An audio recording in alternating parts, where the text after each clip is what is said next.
नमस्कार श्रोते हो, स्वागत आहे आपलं यूट्यूब चॅनल कथा क्षितिजवर.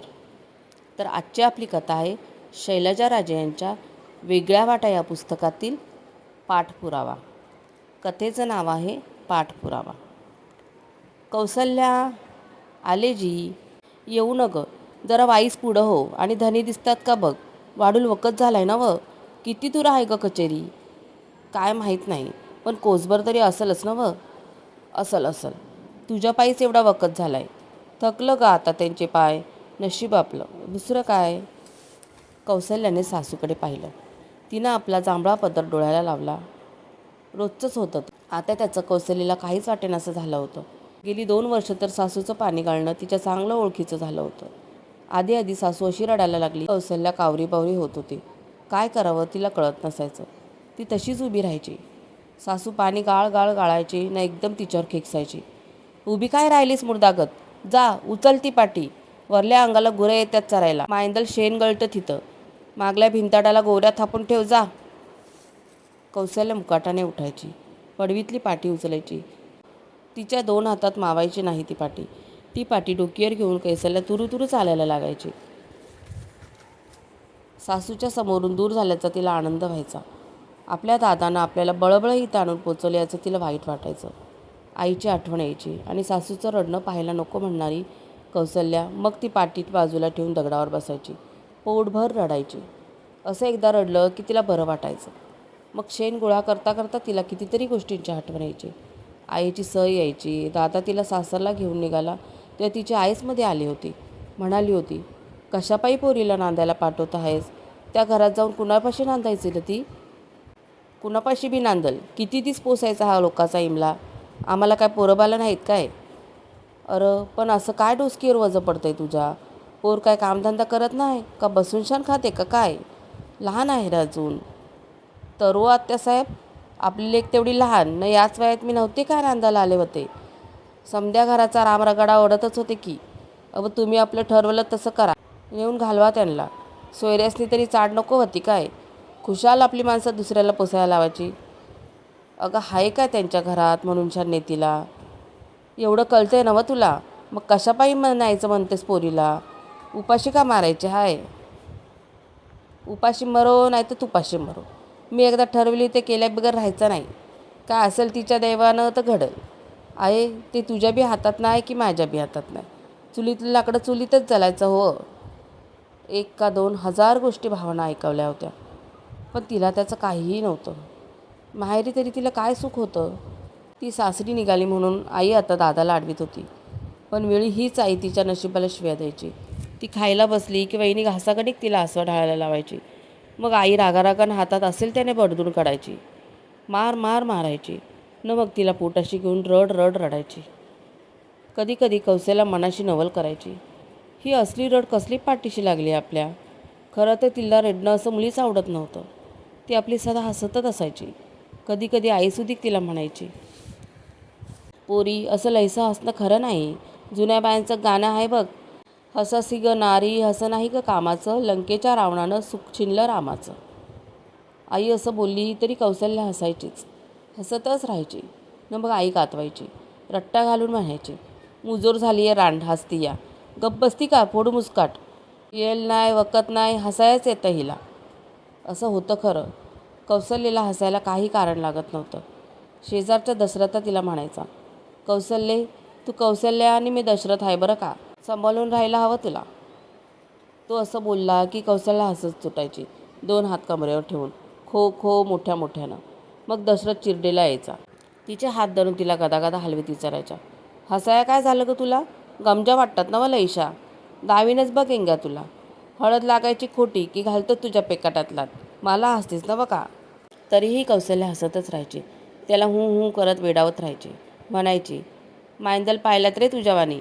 अन काय र, मी कौसल्या, मग तुझी ती सुमित्रा अन काही कुठली र? दाव तरी एकदा. दावीन. काय वाटलं तुला? 1 सोडून 10 राणे करेल हा दशरथ. शेण गोळा करता दशरथाची आठवण आली की कौसल्याचा हात खोलंबायचा. कधी गोवऱ्या लावता तिला सगळं आठवत राहायचं. तिची सोयरीक जुळली, पानं लावून झाली आणि सुपारी फुटली. आपली सोयरीक कुठली, गाव कुठला, नवरा काय करतो, काय पण तिला कळत नव्हतं. कळावं असं काही वाटतही नव्हतं. साखरपुडा झाला होता. नवी एकदाणी गळ्यात पडली होती. पायात तोडे आले होते. नवी साडीचोळी मिळाली होती. कौशल्या खुश होती. सुगीचे दिस संपले की लगीन होणार होतं. 4 महिने बाकी होते. या 4 महिन्यात हुंदडून घ्यायचं होतं. आंब्याला झोपाळा बांधून खगनाला भिडायचं होतं. दिवाळीत फुलभाज्या लावायच्या होत्या. करंजी कडबुळी मरमुरात खायची होती. तिच्या बानंच हे सारं तिला सांगितलं होतं. कौशल्या बाची भारी लाडकी. 4 भावात एकच लेक त्याला झाली होती. आभाळातलं चांदणीगत रंगाची. आईपेक्षा बापच अधिक माया करीत होता. हवं ते लाड पुरवीत होता. बापाच्या लाडामुळेच कौशल्याही अशी झाली हे तिच्या आईचं लाडकं पाळुपत होतं. कधीकधी आई वैतागल्यागत व्हायची. पोरीला कामाचं वळण नाही म्हणून तक्रार करायची. पण बानं कधी तिकडे लक्षच दिलं नाही. तो म्हणायचा, अगं माझ्या लेकीला कामधंदा करायची येल येऊ नाही म्हणूनच शंतर एवढा पैका देऊन चांगला जावई शोधलाय. चाकरमान्या हवालदार आहे तिचा नवरा. तिला कशा बाई गं घोर तुझ्या कामाचा. बानं असं म्हटलं की कौशल्या आईकडे पाहून हसायची. आई काढ काढ आवाज करीत आपली गोटे कांचिलावर मोडायची. कौतिकानं तिच्या पाठीत रपाटा घालायची. जा पळ जा, रामा काकडी तोडतोय, आण जा 4 कवली वालकं खायला. कौशल्याला हेच हवं असायचं. बाकडे डोळे मिचकावीत ती पाहायची. मग बाहेर पळायची परकराचा काचा खोवीत. आपलं लगीन असल्याचं तसं काही फारसं महत्त्व तिला कधी वाटलं नव्हतं. त्यात काही विशेष आहे असंही तिच्या मनात आलं नव्हतं. पण एक दिवस ती नदीकाठनं कैऱ्या पाडत होती न समोरून दशरथ आला. बाजाराला गेलेला. त्यानं नवी बैलजोडी खरीदली होती. त्याच्या त्या बैलजोडीकडं पाहत तिनं विचारलं, नवी काय रे? कुठल्या गावाची? वरली घाटावरल्या गावची. कशी आहे? बेस आहे रे, चांगली जवान जोडी दिसते. वय हायच तशी. अवघे 5 वर्षानं आहेत दोडीपाडे एकाच गोठ्यातले. अगं बया, म्हणजे जुळं आहे ती? येडीच आहेस. असं कधी जुळेपाडे होतात वय गाईला? ती काय शेळी आहे का? काय बी कळत नाही. मग काय बी कळत नाही ना म्हणे हिचा साखरपुडा झालाय.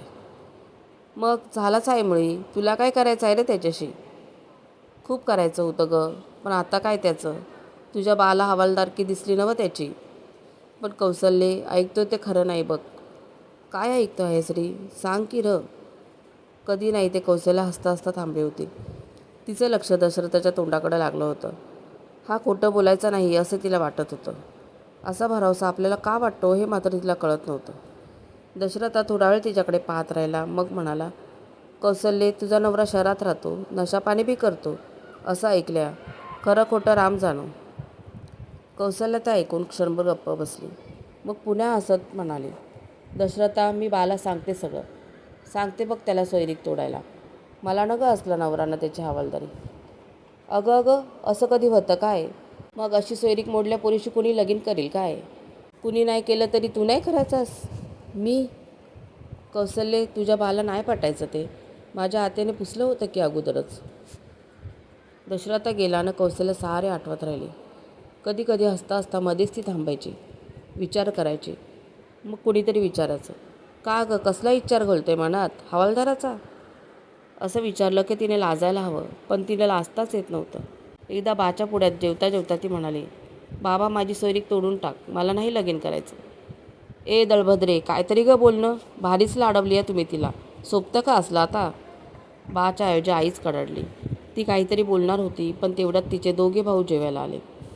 त्या गडबडीत मग सगळंच राहून गेलं. आणि बघता बघता 4 महिने सरले. एक दिवस दारात मांडव पडला आणि तिच्या अंगाला हळद लागली. मधला पडदा दूर झाला न समोरच्या बाशिंगवाल्यानं आपली मान खाली केली. त्याच्या गळ्यात रुईच्या फुलांची माळ घातली गेली न ताशा वाजंत्री वाजली. कौशल्येचं लग्न लागलं. घास देताना नजर चुकून त्या बाशिंगवाल्याकडे गेली न तिचा हात कापायला लागला. समोरचा बाशिंगवाला खेकसला. वाघ हाय काय मोरं? ध्यान ठेवून घास द्यायला येत नाही ना मग? असल्या गमजा नाही चालायच्या माझ्या संग. अन भरल्या पानावर कधी नाही ती कौशल्या रडली होती. तिचं रडणं पाहून बा गळबलला. काकुलतीनं जावयाला म्हणाला, हवालदार, पोर लहान आहे, सांभाळून घ्यायला हवं लेकराला. बावरतं अशा टायमाला ते. खरं तर यात कौशल्याचा बाप वावगं काहीच बोलला नव्हता. पण हवालदाराचं माथं भडकलं. तो ताटावरून उठला ना आपल्या दोस्तांना म्हणाला, चला र, आता पाणी बी नाही घ्यायचं आहे मांडवात. पाटील, तुमचं लेकरू लहान आहे तर घेऊन ठेवा पदराखाली. आमच्याशी नाही पटायचं तुमचं. सगळा प्रकार पाहून कौशल्या बावरली. आणखीनच रडायला लागली. मांडवात मग भांडणाचा आणि रडण्याचा एकच गोंधळ माजला. कौशल्याचा बाबा आई हातीपायी पडली. 4 भाऊ सोयऱ्यांच्या तोंडाला लागले. शब्दाला शब्द लागला न भरला मांडव सोडून व्याही निघून गेले. कौशल्या माहेरीच राहिली. अवघ्या ऐकले लेकीच्या लग्नाची ही झालेली परवड पाहून आई टिपं गळत राहायची. ते पाहून बाबा म्हणायचा, तू कशाला जीवाला लावून घेतीस ग? अगं हे 4 लेक, तसं माझा हा 5वा लेक आहे, समजलीस?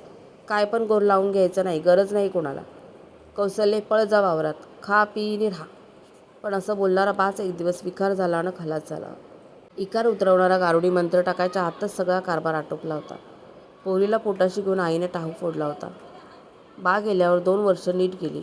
4-8 वेळा सांगावा धाडला, समझोता करायचा प्रयत्न केला, पण उलटा निरोप काही कोणी दिला नाही. अखेर दादाने तिला घेतली न सासऱ्याच्या घरात आणून सोडली. माहेरी सोडताना कौशल्या रडत होती. धाय मोकळून रडली होती. आईच्या गळ्यात पडून रडली होती. आणि हीच रड आता तिच्या पाठीशी लागली होती. सासऱ्याला तिची थोडी कणव होती, पण बायकोच्या पुढं तर काही बोलत नव्हता. सासूनं तर तिच्यावर तसं दात धरला होता. कधी सुखाचा घास तिला मिळत नव्हता. हा सास असणारी कौशल्या आता सारखी रडत बसायची. सासूच्या छळापेक्षा अलीकडे कौशल्याला दुःख व्हायचे ते दुसऱ्याच गोष्टीचं. ती घरी आलेली कळल्यापासून हवालदार एकदासुद्धा घरी आला नव्हता.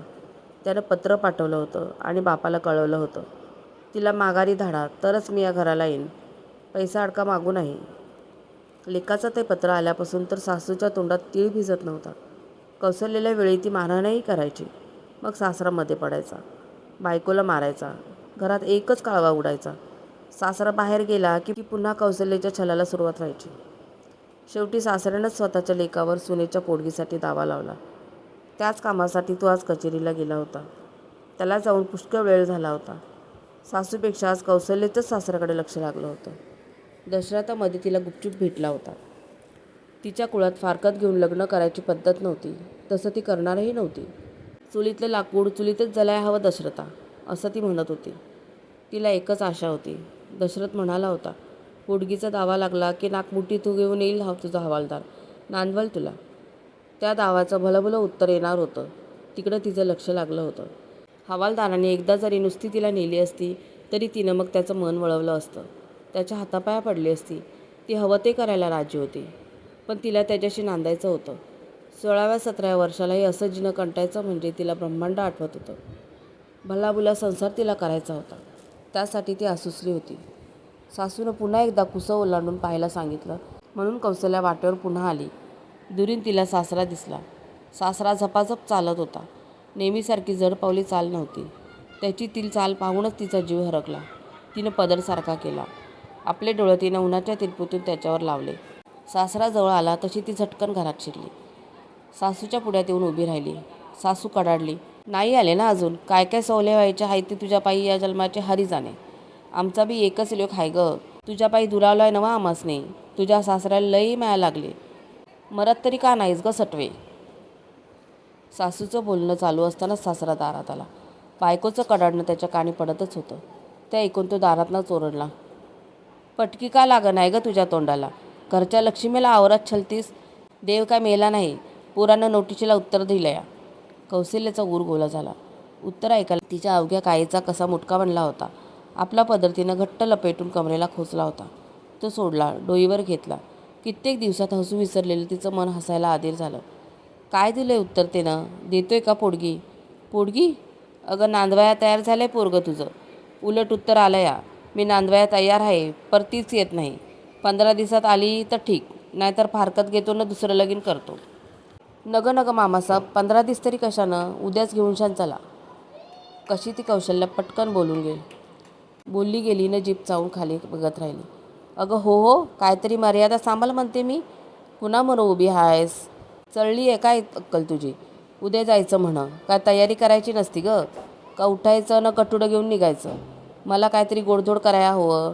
बरं झालं बाया, एक घोर मिटला. सासू उठली न कामाला लागली.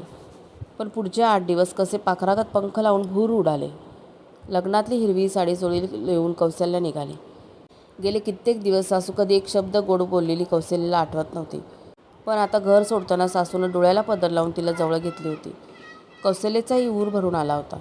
सासूच्या पायावर डोकं ठेवून ती बाहेर पडली तेव्हा सासू म्हणत होती, शेरगाव हाय, जपून राहा. घराचा बारदाना टाकून ह्यांनी लई दिस राहता नाही यायचं. पर तुझं चित्त संसारात ठेव.